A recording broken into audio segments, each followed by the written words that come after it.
Everybody ready? Okay, great. Hey everybody, thank you for joining us this afternoon. My name is Eric Bradner. I am a national political reporter with CNN. I am moderating this panel, but I really want you all to jump in with questions yourselves. Ben has placed a mic right there. If you have a question, we're all journalists here. You can interrupt, you can raise your hand, you can catch my attention, whatever, jump in. I want this to be beneficial to you all, but the only thing I ask is make sure to grab the mic first for the benefit of our audience that's watching the live stream or watching this video after we wrap up, but they'll want to catch it online. They won't be able to hear, we can all hear you obviously, but they won't be able to hear unless you ask it to the mic. So please just do that. I want to start by introducing the panel. We've got Javier, Sammy, Jill, and Scott, and I want to ask, starting with Scott and working our way back this way, for everyone to please introduce yourself and sort of how you were introduced to this world of trauma reporting, what your first sort of moment of entering this world was, and how that has led you to make this something that you've sort of become focused on. So my name is Scott Thomason. I'm the former chief of firearms for ATF. I'm a federal law enforcement officer, retired. I was also the chief of public affairs for ATF for 3-4 years.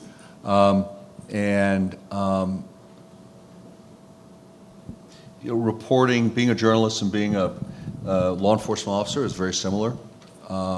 You essentially, we try people in court, journalists try people in the public eye.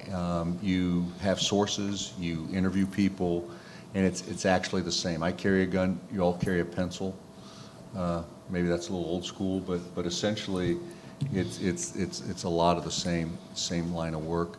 I've worked throughout my career a multitude of, more than I'd like to say, but a multitude of school shootings, mass shootings, bombings, mass casualty events. A whole city block burned down in Hammond, Indiana one time, and more people than you can imagine died in the fire. It happened in the middle of the night. So interviewing, dealing with people with ongoing trauma, old trauma, new trauma, is something that you get to be very good if you're a law enforcement officer. My name is Jill Sheridan. I'm a reporter with WFYI just up the road in Indianapolis. I'm currently on the city beat, but before that I was on the health beat. And I think trauma-informed journalism was something that I was aware of pretty early in my career. As a health reporter, talking to families, talking to people that had been through a particularly traumatic health event, getting that personal story. Talking to youth, I think, was something that that at first really informed me of how important it was to be informed of the trauma that somebody had experienced. But also, now as a city reporter, I think any reporter is probably well advised to be trauma informed, because you never know when you're going to run into that situation.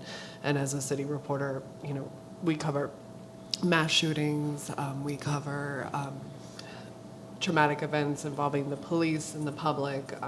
So it's just really important to understand all aspects, I think, of trauma informed work as a journalist. Hi, I'm Sammy Kayola. I currently cover gun violence at WHYY News, which is the NPR station in Philadelphia. Before this, I was at Capital Public Radio, where I was working for about 2 years with survivors of sexual violence on a pretty in-depth podcast about justice and healing. But actually, my trauma-informed journalism stuff started 2018 or so. I was embedded in a rural county in California that had the second highest suicide rate in the state, and was doing a lot of embedded work there. So it's kind of been one thing after the other for me. My name is Javier Garza. I'm journalist based in northern Mexico. I do local news there, radio and social media, mostly in a national podcast. But my introduction to trauma was about 15 years ago when I was running a newspaper in my city in the middle of drug cartel violence, basically a turf war between two different cartels, and they were also taking the media as targets. So the experience of running a newsroom that was under fire, that was being threatened, under attack, that was suffering reprisals from the stories that we were running, sort of what introduced me to the field of trauma, even though in previous stages of my career I was probably exposed to that, but I never really thought about it as an issue, that affected journalism until I started living it when managing a newsroom. Well, I want to start this panel by talking a little bit, especially because we have an audience of students here. Entering situations where you're reporting after traumatic events or you're doing trauma journalism, you don't just have to think about the questions you're going to ask and how you're going to ask them. You have to think about how you actually physically enter that space, right? From what you wear to how you make the approach, how you walk up to someone, what you take with you, what you hope to get out of that conversation, and whether it has to be right now or it can take place later in an environment that is more comfortable. And I want to ask what lessons you all have learned about that, about how to sort of make that approach before you even start conducting the interview, before you start asking questions that you're later going to use. Sammy, I'll start with you if that's okay. Sure.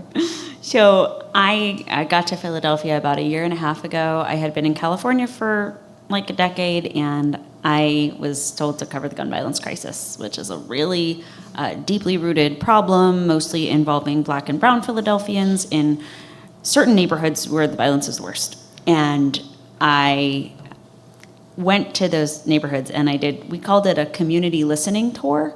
And so my first 2 months on my job, I actually didn't produce stories.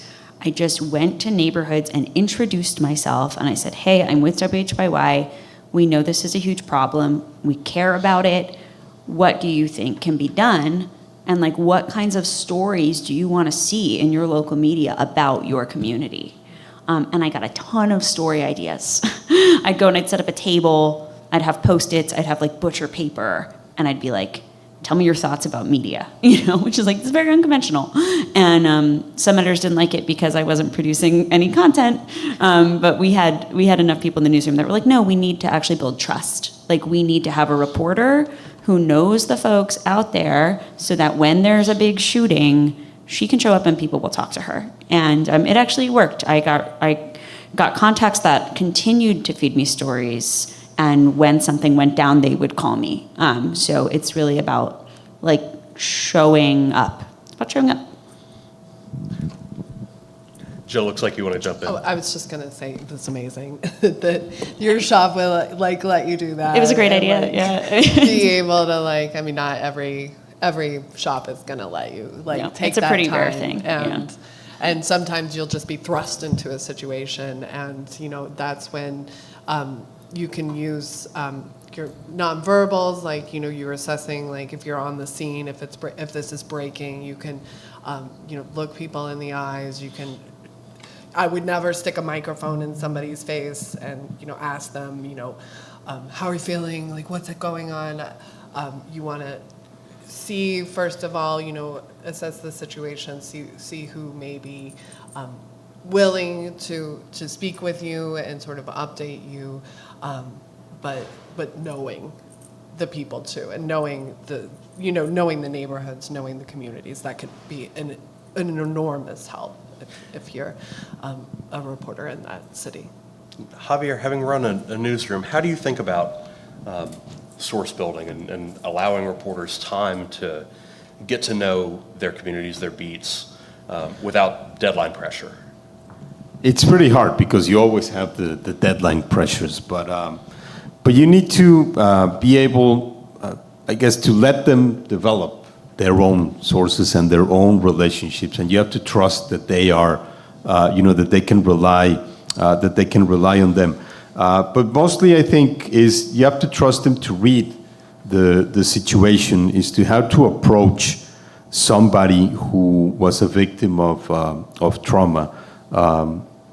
It's different to approach, for example, somebody who's just been in a shootout, who maybe saw people die around him or her, than to approach, for example, the mother who has just lost a child to some form of violence. It's a different it's a different kind of trauma. It's a different kind of impact, the one that they're experiencing at the time. So you have to trust that the reporter can distinguish also the situation. And also, there's something that is, that happens in the course of developing, your sources. You have to get the source to trust you, especially if he or she is going to share something that is deeply traumatic, that deeply affected them. And that's not easy to share. But in developing the sources, you can also get to know people who know people. Right? And in that sense, you can get them to vouch for you, and to say to a person, you can talk to this reporter. He or she is reliable, trustworthy. That they're not going to take you out of context. But the most important thing that I always told my reporters who were interviewing victims of trauma is just listen. Don't. It's obvious that you don't ask stupid questions, but just what happened, right? Just tell me what happened and listen. And usually if you don't interrupt them, people just start talking. And Scott, there are similarities, right, between journalists and law enforcement, especially in when we're talking about situations where we're dealing with victims of trauma, right? Both asking uncomfortable questions of people who are maybe at the worst moment of their lives. Right. No, there's significant amount of similarities. What Javier said is the right way. You got to realize that when you approach somebody, they're actually going to be judging you, and they're going to make a determination immediately: threat, no threat, friend, not friend. Simple as that. Then they'll figure out over the next couple of minutes whether that's true or not true. They're going to validate that. And so you have about 30 seconds through nonverbal communication, through a smile, through a look of empathy, how you're perceived. And then you have to give them 100% of your attention. You're not texting somebody else, you're not asking a bunch of questions. The number one thing is, can you tell me what happened? What Javier said is exactly, and this is how we approach it. Tell me what happened, or can you tell me, what you saw, or can you tell me what you heard? Let them tell the entire story. Do not interrupt. It's their story. Be interested, act interested, take note of it. At the end of it, it's very therapeutic. They can come back and then ask for some clarification on a few things. Not grilling them, not putting a lot of pressure on them, not peppering them, with what about this, what about that? Just, hey, could you tell me a little bit more about this, or did you see that? Just very general questions. You got to understand two things. And this is important. I wish it dawned on me while Javier was speaking. First off, trauma is an injury to the brain. It's like breaking your arm, period. Trauma is an injury to the brain. And so if she broke her arm and I want to come up, I'm not going to come and start squeezing her arm. And that's why aggressive, abusive questions actually will do more damage and will end the interview. When you're interviewing children, when you're interviewing sexual assault victims, you always have to remember trauma is an injury of the brain. What you do not want to do is come and start putting your thumb on that injury and asking them questions. It just doesn't work well.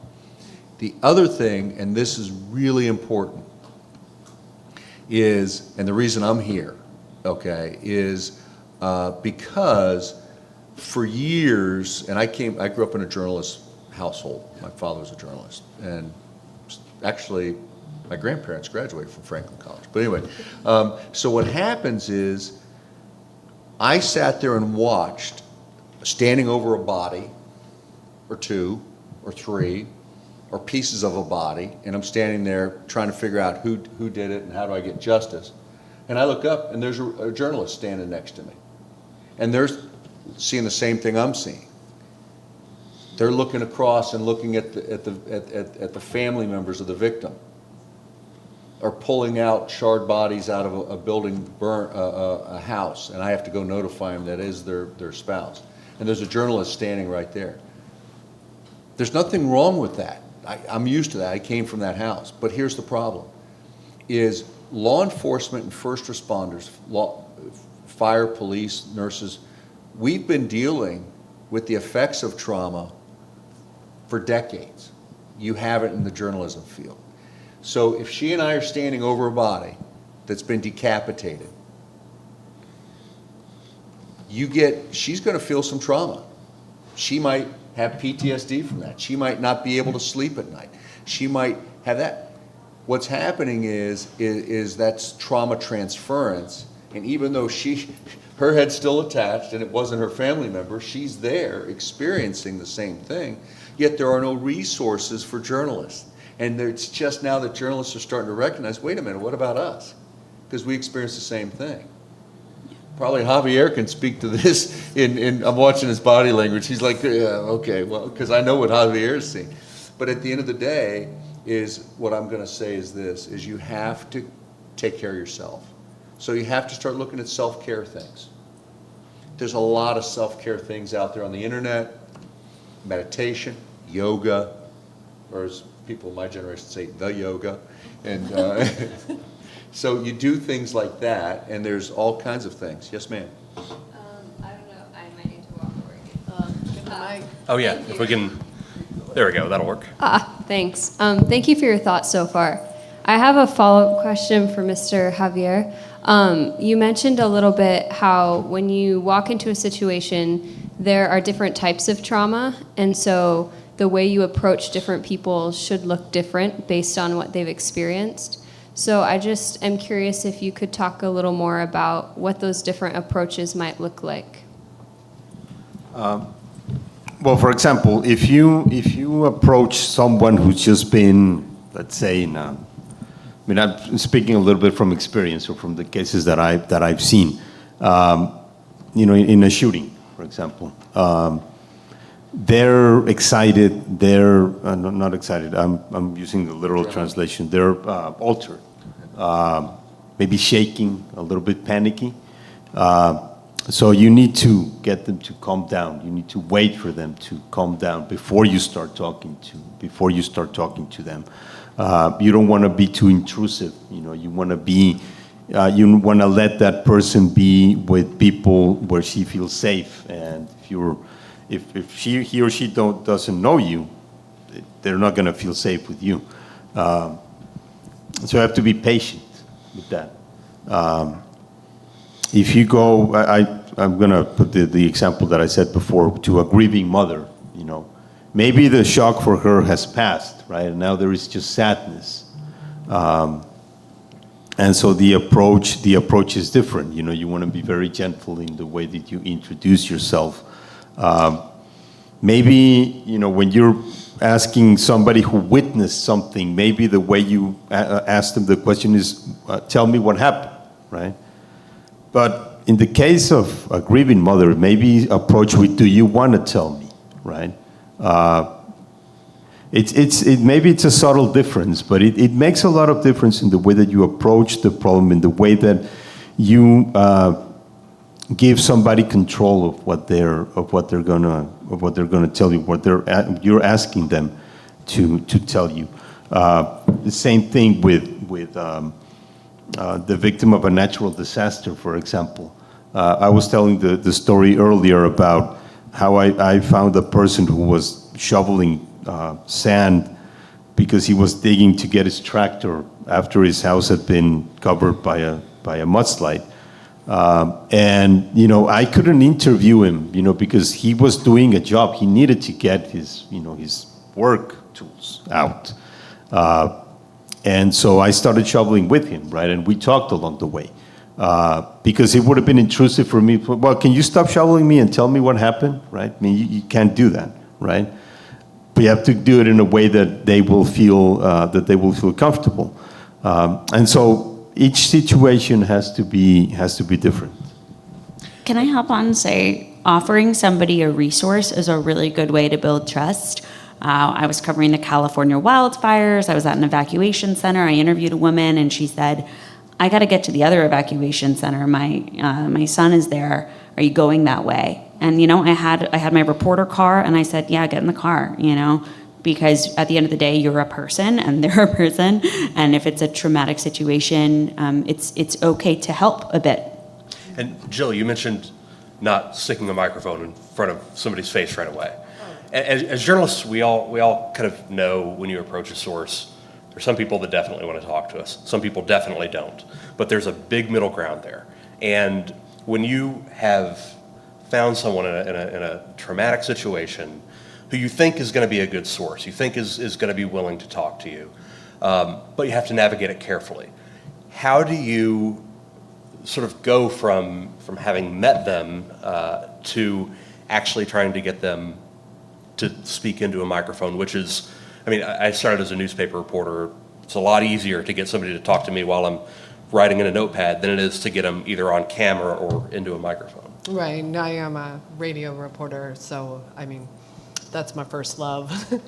Love the radio, love audio, sound, and stories. But you have to take the time ahead to talk to that person, to understand, where they're at, what they're going through in that moment. And maybe they aren't the right person, for your story, but they've agreed to talk to you. Again, in that moment, you still need to talk with them ahead of time, and then they understand. Of course, you've introduced yourself, you've explained, but then they understand, kind of where they're at, and then you can ask them, is it all right if I turn on my microphone and record you for a story as well? Can you tell me about that part again? Can you explain again what happened? Sorry to make you, I apologize a lot. but I think that's fine in the situations that you find yourself in, because you are being as understanding as possible. And then being able to, to let them know what's going to happen as well, as if you're asking someone to go on record. It's usually the best way I've found. A question I like to use is, did I get this right? Yeah. Just like you're telling them that you care about getting it right, and it's a way to get them to just it's like a fact check on the spot, but it builds trust too. For sure. Yeah, in terms of getting it right, Scott, I want to ask you from sort of the opposite side on this. As journalists, sometimes we do interviews with people like a politician, right? A mayor, a governor, a president, whatever. And in those situations, whatever that person says is pretty much what we're going to report. But in these scenarios where you're dealing with a victim of trauma, it's not that kind of adversarial relationship. You are cultivating a source and you're trying to be true to that person's story. What are some ways that journalists can make sure to get it right and without sort of showing the entire story to that source before publication, maybe sort of give that source a bit of an understanding that they'll get a sense of how they're being portrayed in the publication? Yes. Yeah. So from my perspective, getting it right is what it's all about. And if I'm let's say I'm a source of information, and if I'm working with a journalist, I'm actually kind of going out on the limb, right? So I want to make sure whatever I say is what's accurate and done right.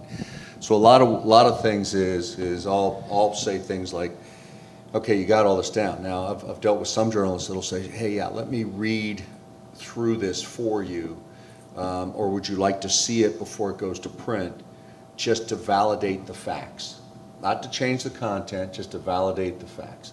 And I appreciate that, because I'll go through it with the journalist. I'll actually probably give them more information, or I'll say, hey, now you missed this point or that point, or they'll get an extra quote here.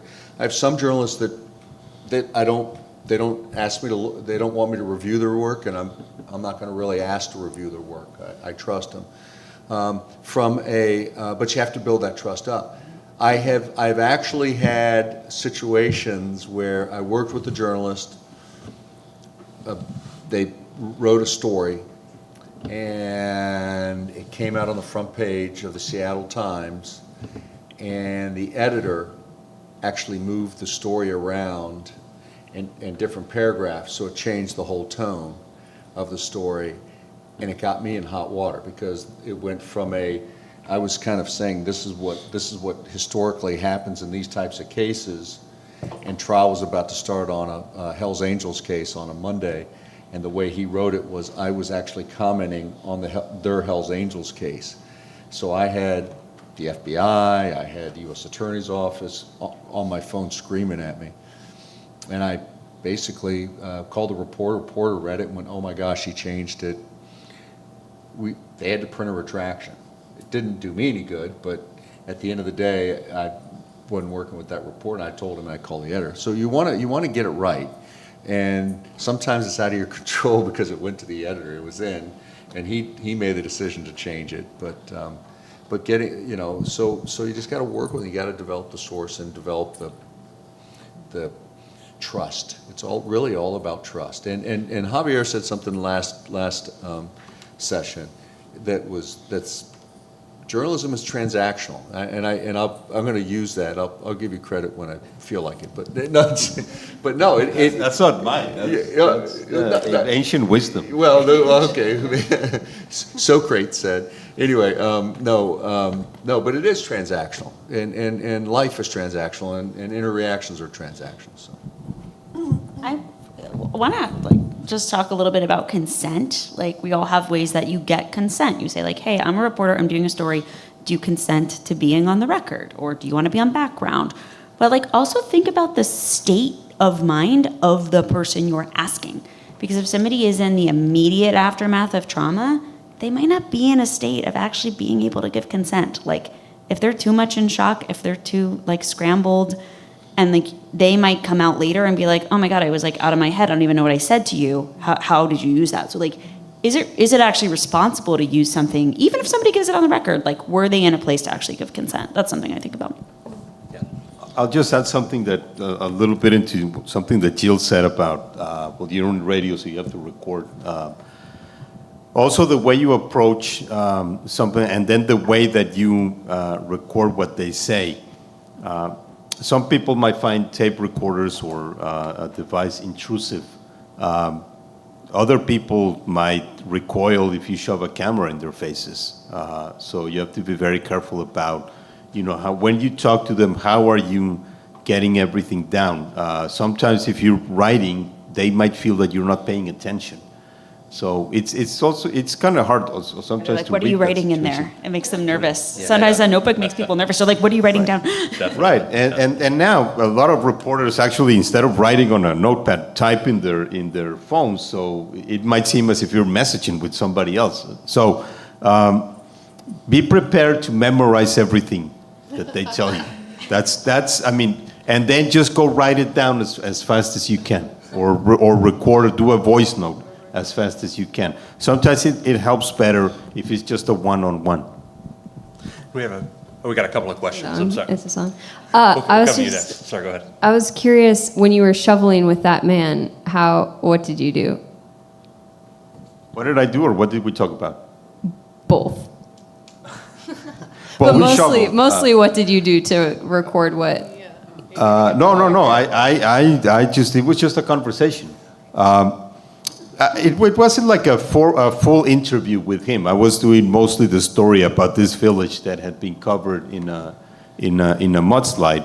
So basically, what that helped me do was, as we shoveled for about an hour, is that he told me a little bit what happened, how they had evacuated the town the day before when they had been warned that there was that the hill behind the village was well, coming apart, basically, and that the mudslide was coming, how they had evacuated, where they went, and just some basic stats on the village, like how many people lived there, things like that. It also helped me that as people began to come back, some of his relatives came back, and they helped me connect with other people in town. So it's also already established a relationship with one of them. It was easier to get to other people in town. Please go ahead. So a lot of what you guys have been talking about so far has been about minimizing harm within your reporting. And I know something that we've run into in our reporting is when you're covering a breaking news event that might be traumatic, balancing wanting to get that information out to the public, not only accurately, but quickly, with also the fact that you might be breaking some news to family members or to people connected to victims of that. So I was wondering, in your work, how do you balance that? How do you balance getting the information out, but also knowing you might be getting that information out to people who will be severely impacted, like for the first time? Is there somebody close to the situation that you can get a hold of fast? And it doesn't have to be a family member. Is there a community organizer? Is there a faith leader?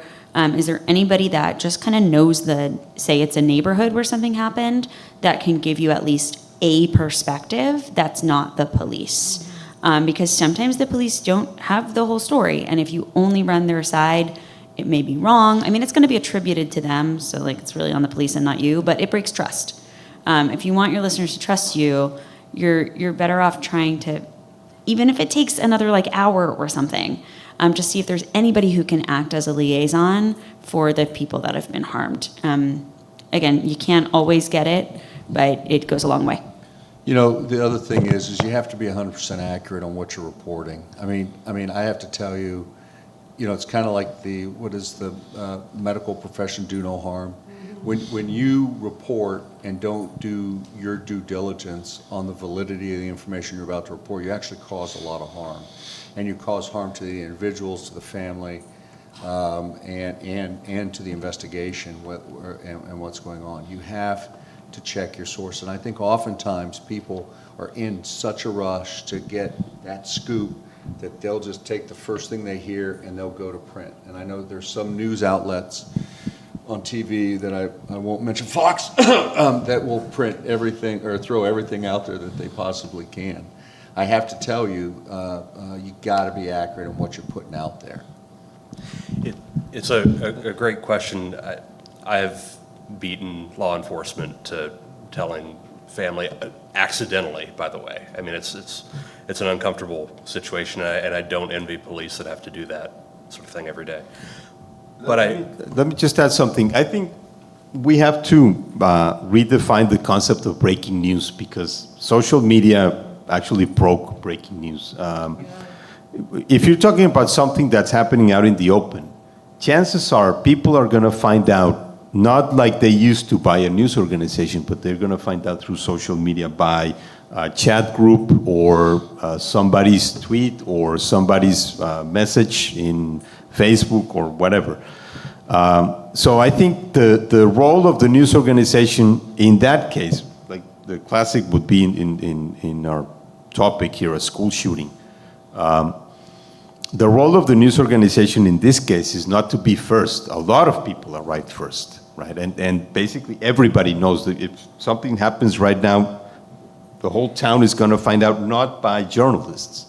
They're not going to learn about that by journalists. They're going to learn about it by the people that are using social media. So the journalist, really the responsibility is be accurate with what happened. If you picked up that something is happening, report on and be accurate with the facts. But you don't have to worry about whether, our relatives going to listen or they're going to hear from you. They're already heard. The best service that you can give them is let them know accurately what really happened. And Sammy, you told a story earlier about covering a funeral and how you handled that situation, what the family did the next day. I think it ties into this conversation. I wonder if you could relay what you shared with the earlier group. Yeah, absolutely. It was a young man who had been killed by the police in Philadelphia. And the family's attorney actually sent out a press release and said, you can come to the funeral if you want to. And my editor said, you're going. And, you know, I really didn't feel comfortable approaching the family at the funeral. I really felt like that needed to be a sacred space for them to grieve their child and to be with each other and their loved ones. So I really just hung back. I listened to all of the speeches that family members gave. There were a lot of teens around. This kid was 17, and so they were his friends from school. And you know, I thought maybe I'll just go poke my head and say, hey, you know, who was he? And his friends talked to me, which was okay, and they were happy to do that. Not happy, but they were fine. But anyway, I put out a story the next day that just said, here's who he was, and here's what the police say. That's what we know.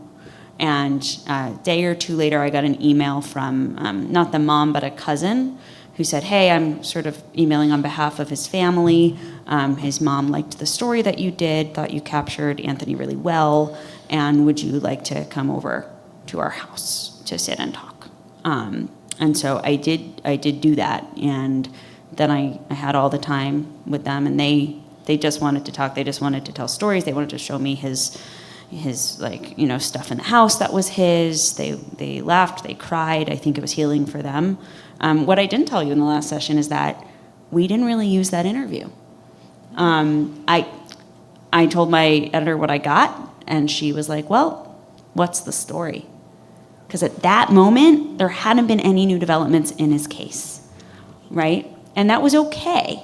That was okay. I still went back to the family and I said, hey, you know, we're not going to run anything right now, but thank you for talking to me. You can contact me anytime. I want to be, you know, in touch with you as this case develops, because then there were more developments. Then they charged the officer who shot the kid, and then I had the mom. I was okay for me to call her or text her and say, hey, remember we talked, can we talk about this? So, you know, it's just like, it's a slow burn.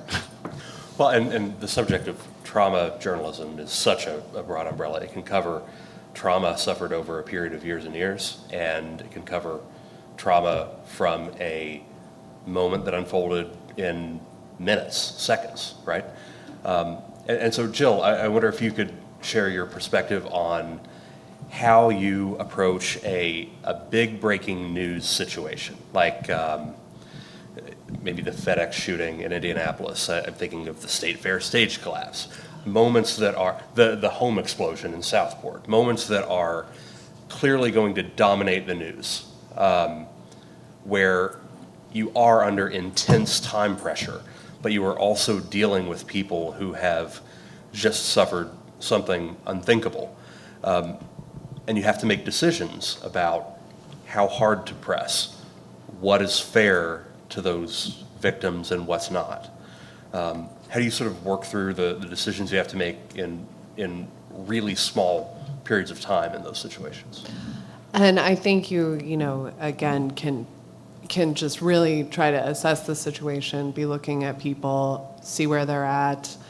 With the FedEx shooting, it's the one I keep thinking about, where it was all family members that were waiting to hear if their family member or loved one had been inside the building when the gunman came in, and so there was such uncertainty in the situation. You know, people didn't know. There were counselors that were talking with the families, but you know, everybody was kind of milling around. It had been hours and hours since it had happened. But you really just need to be sensitive, and you can take the time. The social media killed media. Wow. I mean, really, it did. You know, you don't, I mean, with the stage collapse, it might have been different. That was some number of years ago, but now you don't have to worry about, you know, breaking the news to a family member. I mean, everybody that evening, you know, knew what had happened already. And so you can take the time.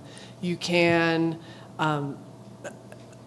again, use your nonverbals, understand that you will have to be there for a while, that, you know, this is where you're at now, and that you want to do the scene justice and do the victims justice as well. There's a really great question in the last session. I want to get to it while we have a little bit more time, about safety. the safety of reporters.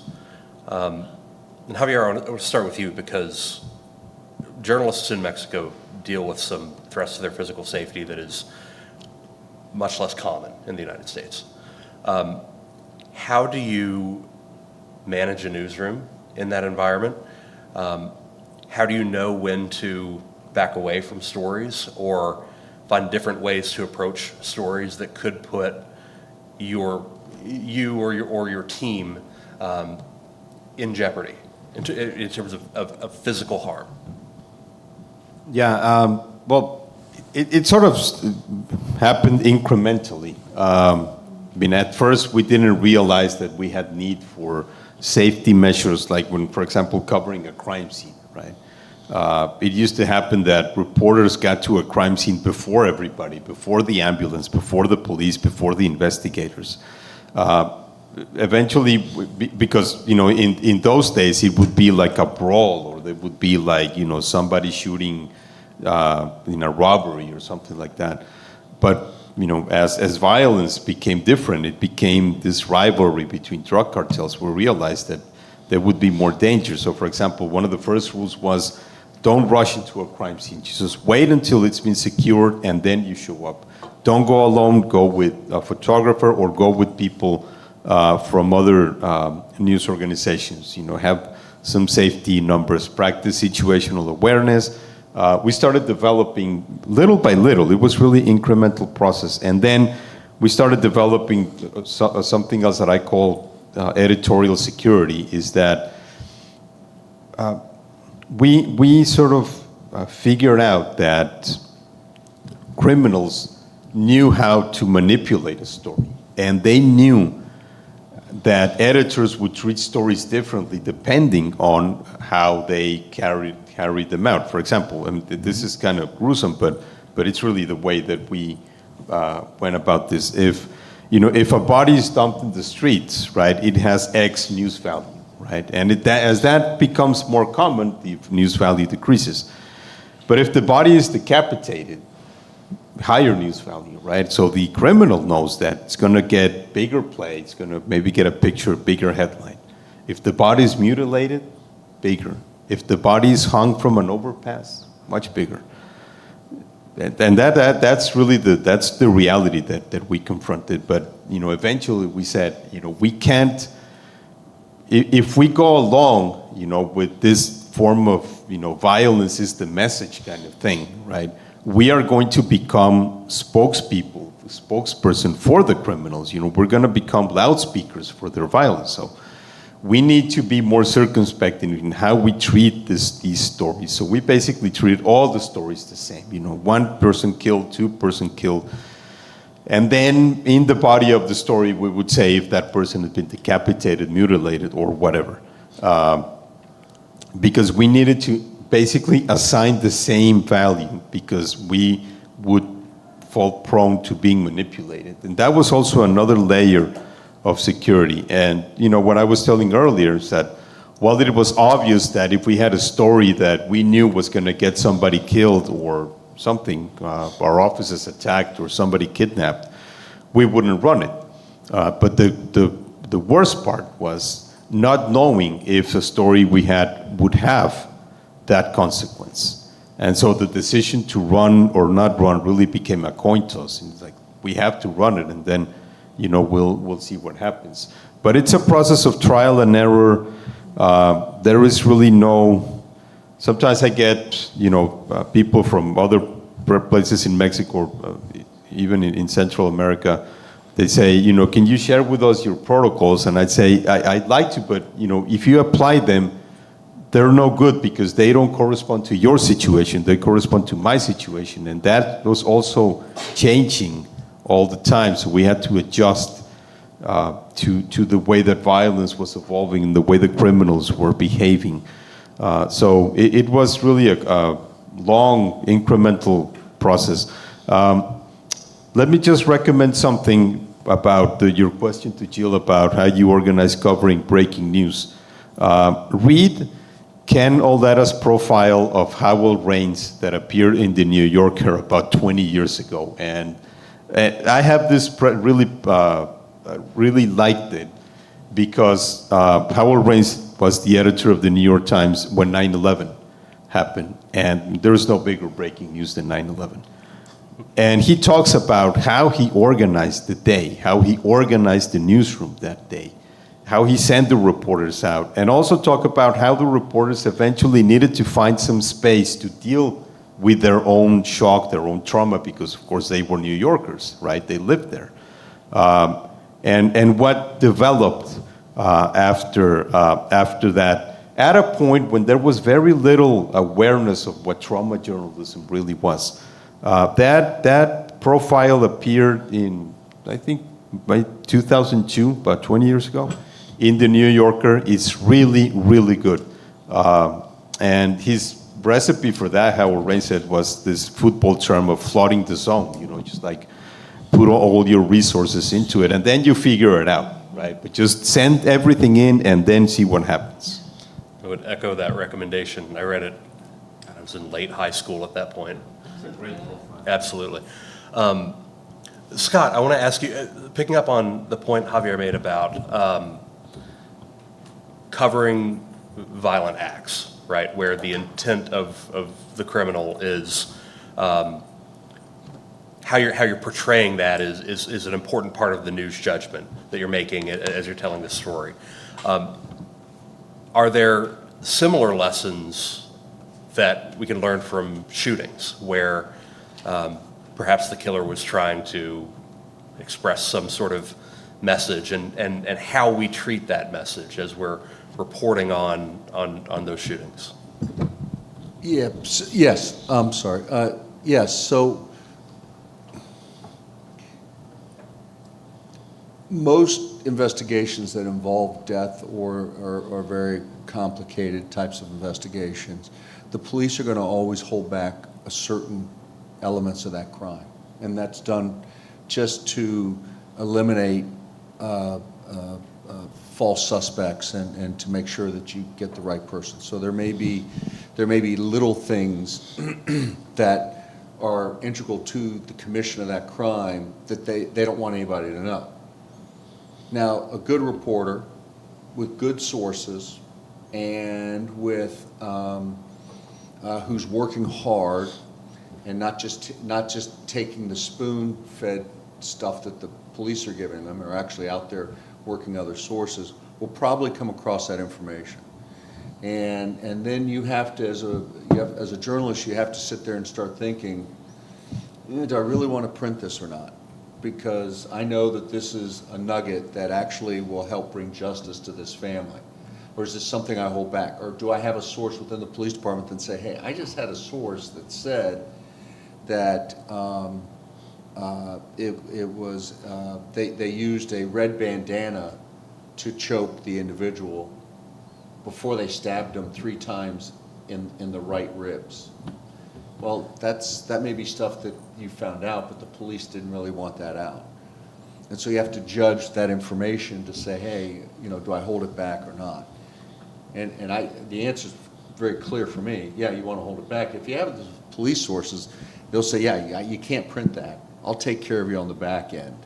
But no, that's certain information you don't want to print because the overall, really, you don't want to upset. I mean, it's about finding justice for the victim. I mean, that's what we all want, so. I want to circle, yeah, go ahead.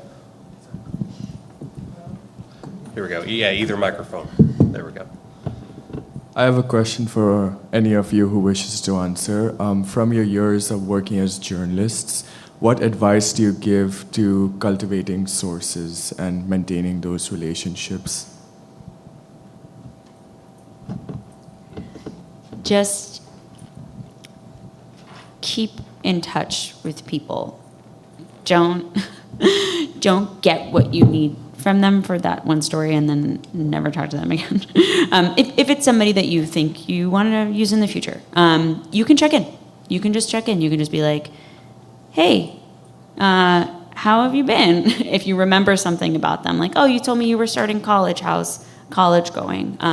It's okay to just kind of have a low-level line of communication with someone.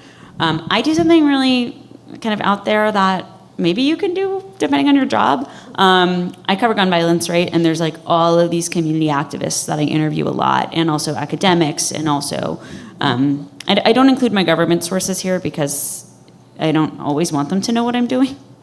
But anyway, for the activists, I do a monthly email. There's like 150 of them, and they're all BCC'd, so like they can't see each other. And I just say, hey, here's all the stories I did this month. If I interviewed you, you might be in one of these. And tell me what you thought. Like, did you like these stories? Did you hate them? And then I'll say, here's what I'm maybe working on next. Do you know anything about this? And sometimes people will answer me and they'll be like, yeah, I'm working on that right now. I've got a great source for you. So like, just kind of keeping, it's like your own little newsletter. It takes time, but it really helps. I love that. I do the same thing. It's great. I was gonna ask if anybody else has tactics like that. Like I keep a spreadsheet with personal information about sources and kind of track when the last time I reached out to them, just to make sure that too long hasn't elapsed, right?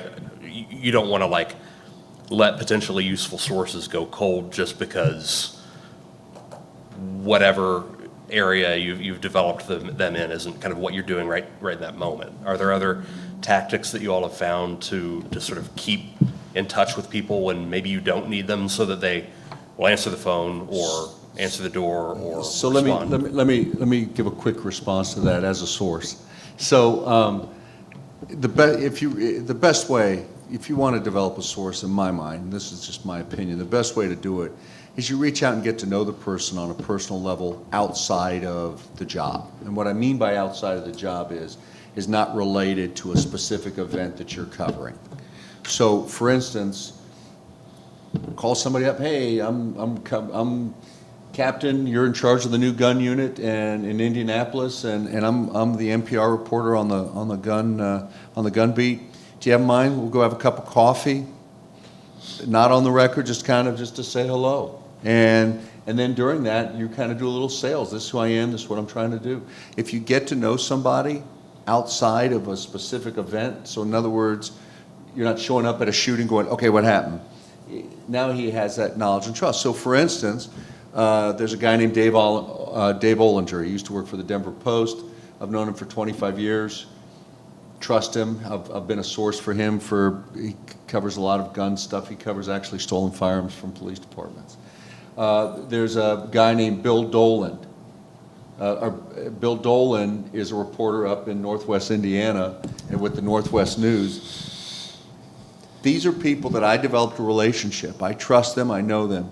20 years later, I haven't spoken to Bill Dolan since 2003. He can pick up and go, hey, Scott, this is Bill Dolan. And it'd be like, what do you need, pal? So the short answer is, if you develop a good personal relationship, then that carries through time, and you don't need to constantly reach out and touch them. If you're genuine, I know Bill Dolan's not going to screw me. He knows I'm going to give him the truth. He knows I'm going to feed him information. Same thing with Dave Olinger. A lot of journalists, because you develop a relationship. There's a Dietrich out with the Minnesota paper. I shot craps with him for 3 hours in Vegas one day. And I called him up after I hadn't talked to him in 10 years and said, hey, I see you're covering this story. You need some help with it. And he was like, yeah, absolutely. So a true relationship can transcend time. Keeping track can also allow you to see how they moved on, because it turns out that sources, maybe you meet a source now in academia, next thing you know, they're going to be in public service, and they're going to be maybe in a position where they'll be able to help you out as a source. I mean, I have some sources now. Well, I had some sources now. They are now in public office. They can't be like sources anymore, but I still have a relationship with them in which they give me information that I can use for a lot of context or background. But one thing that I found, and this is enabled by social media, especially by WhatsApp, sources, that they have hobbies, that they have interests, academic, intellectual, philosophical, whatever. maybe if you come across an article, a column, something that you can send it to them, hey, did you take a look at this? Because you know that it would pique their interest. Maybe it doesn't have anything to do with the nature of your relationship with them. It's just that, I saw this on the web and it's kind of interesting. Or contact someone over a message and say, hey, what do you think of this? Or I saw this happen. What do you think about it? And maybe you'll have an exchange of 3 or 4 messages, and that's enough just to keep in touch, just to keep it present. And keeping in touch is one thing, like Sammy said, keeping your word is another one. Once you betray the source or you don't come through with something that you promised or pledged, then you're through. And that goes both ways. Yeah, one more thing, and I think because what Javier said is, the other thing is, don't be afraid to say what you don't know. There's a journalist, I'll give you his name, Alon Stevens, who you may know, he was an NPR reporter, he works at the Trace, he's like one of the top gun reporters around the country. Alon started out as a young journalist, and he picked up the phone, he called me, and he goes, hey, I'm Alon Stevens, I'm doing the gun beat now, I'm gonna try to do this story on blah, blah, blah, I forget what it is. Because it was 10, 12 years ago, he goes, could you help me with this? Could you educate me on this? I was like, sure. He didn't know anything about it. And over the course of the years, he just really, he'd call me up with all kinds of questions. He just used me on background on everything. And then I said, well, why don't you go talk to this guy? Tell him I told you to call. Or I'd shoot an email, hook him up with this guy or that guy. And so at the end of the day, he is now the guy that a lot of reporters call to say, hey, this shooting happened, what about this or that? And so don't be afraid to say what you don't know and ask the question, because you can't all be experts on everything. And tip for interviewing experts. My first job, I sat next to this guy, Steve Maganini, and every time he called an expert on the phone, I could hear him. He'd go, tell it to me like I'm a 3rd grader. Yeah, I have a friend who works in Indianapolis who, I call it her like Columbo act, right? That's her tactic to get people to tell her stuff is she's like, I don't think I understand. Smartest person you'll ever meet, but just like I don't quite understand. Can you explain that to me again? I don't think I quite get it. And sources will just, spill their guts to Yeah, her. but that only works up to a point where you don't want them to think that you're an idiot. Yeah, right? yeah. Either. Right. I want to go back to the question about safety really quickly because we're just about out of time. And the reason I want to do this is because we have student journalists in the room who, the reason I wanted to talk about how you sort of enter a space where you're doing trauma journalism is because it might be the first time they've ever done that.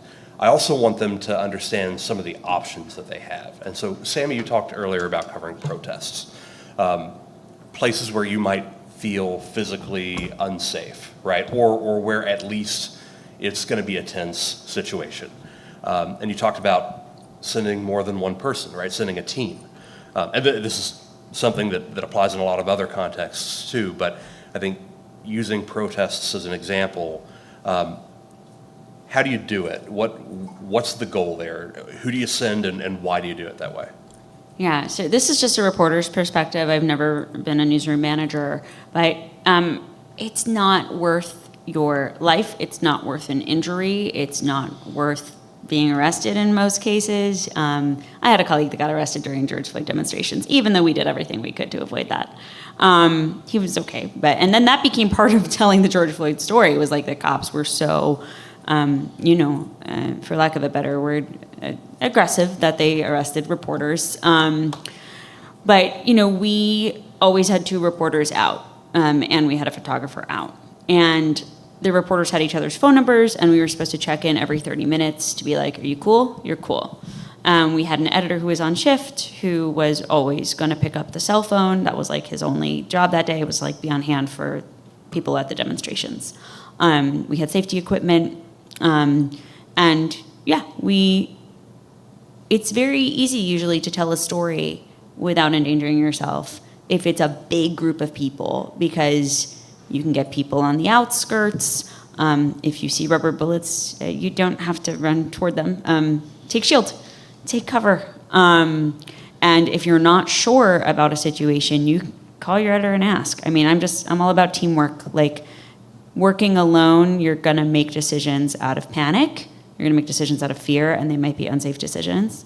And the more tired you are, the more likely you are to make an unsafe decision. So your editors should be giving you breaks. They should be having you on a rotation with other reporters so that you're not gonna do something that's gonna endanger yourself.